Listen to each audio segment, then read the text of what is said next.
Hey, everybody, and welcome to the Science of Segmentation using your B2B data.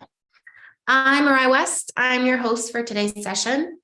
Just a little bit about me. I've spent my entire career in marketing for B2B companies. I've had the pleasure of working with some leading software companies that went from startup to grown up. So I've seen a lot of different stages of marketing team maturity.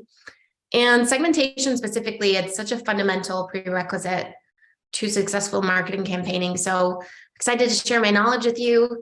And as we dive into the segmentation topic today, I also invite you to connect with me on LinkedIn. I'd love to hear what you think. Love to hear if you have bits you would add or change, because everybody's journey is different. So I'd love to hear how you apply market segmentation in what you do. Now, before we jump into the topic, just a little bit about us at PIB. We specialize in driving demand generation for high-tech companies in B2B. We work with hundreds of clients in different positions of marketing and sales leadership, and we basically help them in that all-important task of generating new clients. And we do it through a range of simple and effective marketing services. But we're pretty unique in the space because how we do it is a proprietary community approach. Tech decision makers and different influencers will basically voluntarily join our community. They share their interests with us, and they basically opt into different categories they'd like to learn about. And then what we do is we match them with their clients who fit those categories. So it's a major win-win because our client gets a new lead or an opportunity, and our community member gets to address their need in that topic category. So if you're watching the session and you're a B2B company who has a tech product and you need some kind of lift in expanding your market presence, definitely let us know. We'd be happy to have a conversation on how we can help you accomplish your goals. And with that, let's jump in and talk about B2B data segmentation. But first, if you're newer to the topic, what is segmentation? How are we defining segmentation? Well, it's basically a term that means bringing together or kind of aggregating prospective buyers into different groups or segments that represent common needs and will respond similarly to a stimulus, for lack of a better term. It basically enables companies and marketers like us to create focused offers and experiences because you align your messages, you align your message delivery channels, you align your products, your services with the needs and preferences of an intended audience to maximize that program impact. And segmentation, it's really key in marketing planning because you can better serve customers' needs and wants when you try to understand your customers better. Then you can create tactics that are specific to fulfilling those needs. And it's really a better use of resources than what I consider more broad marketing, and in most cases will yield a higher success rate.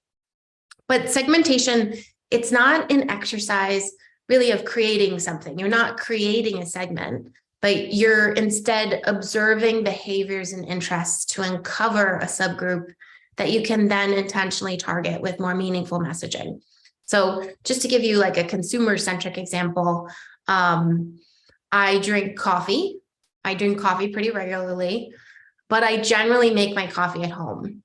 So if a marketer did a segmentation exercise on me and uncovered that behavior, they could run marketing to me for at-home coffee making, which is much more applicable to me than if they were to run advertising to me, encouraging me to visit a coffee shop, which for me, I'm less likely to do because I work from home.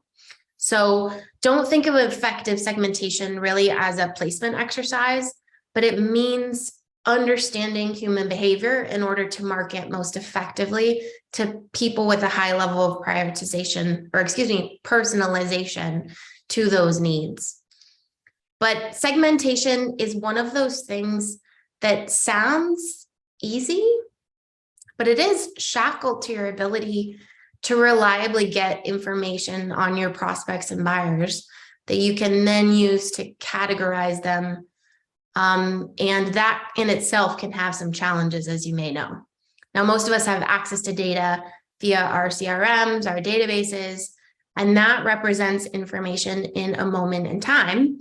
But if it's not constantly being updated or it's looked at without context, it can send you down the wrong path, especially in situations where the data may be applied to over complex frameworks or bigger abstractions that kind of miss the mark.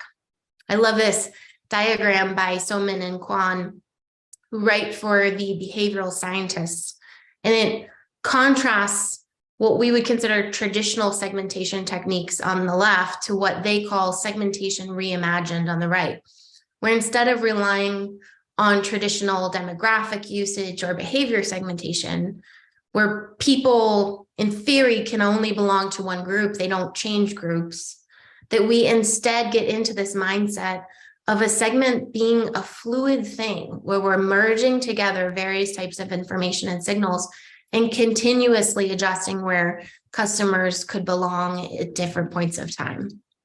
So when we talk about the science of segmentation using our B2B data, our first recommendation is, before seeking to uncover your segments, build reliable data foundations that can serve as the foundation on how we segment customers on a continuous basis.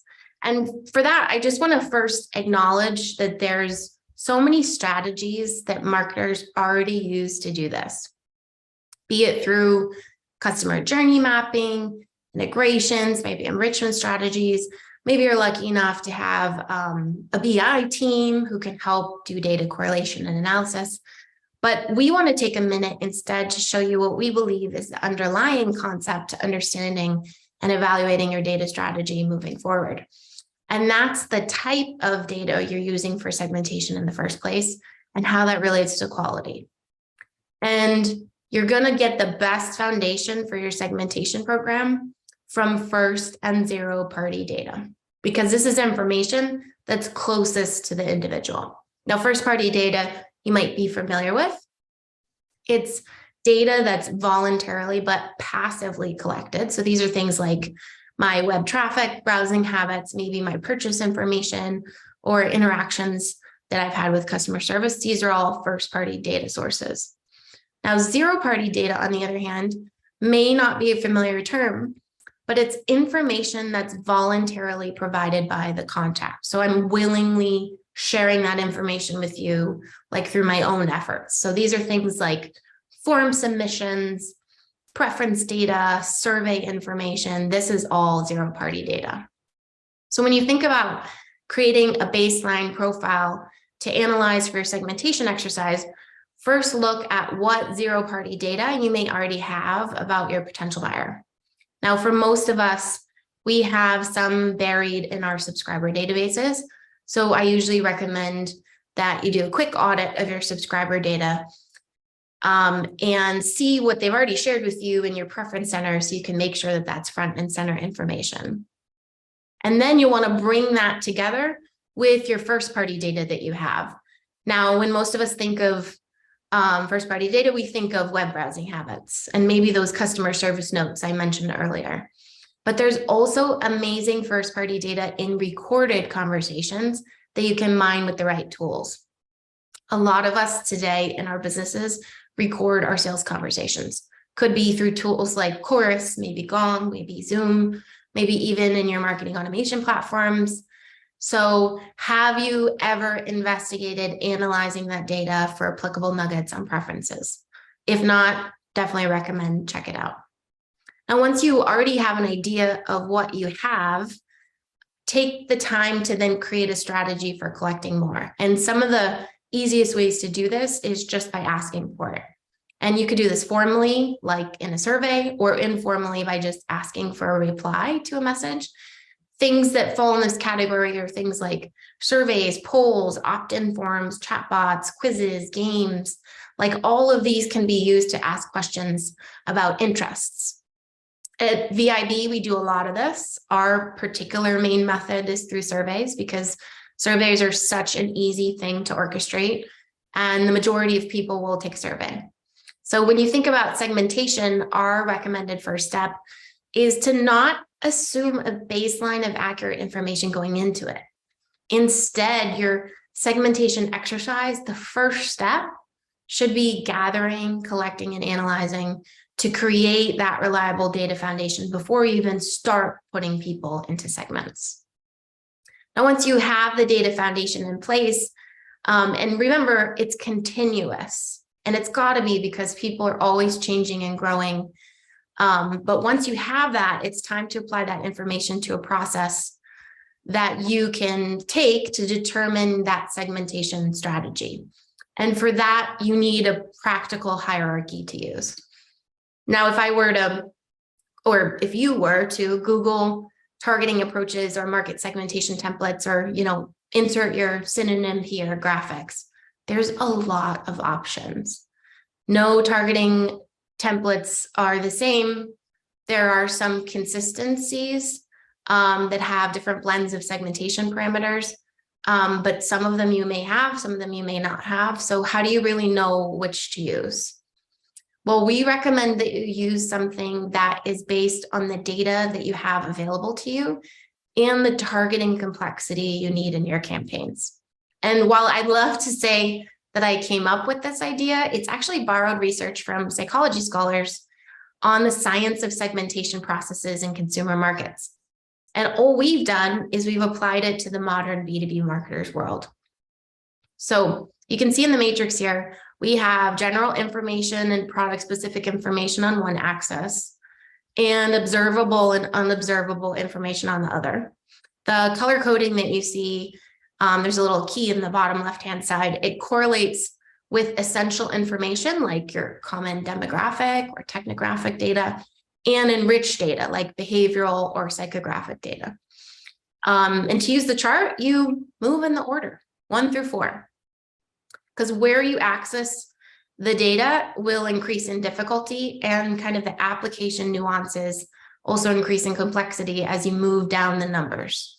Another way to think about it is it roughly matches the journey of a typical buyer from top to bottom of funnel.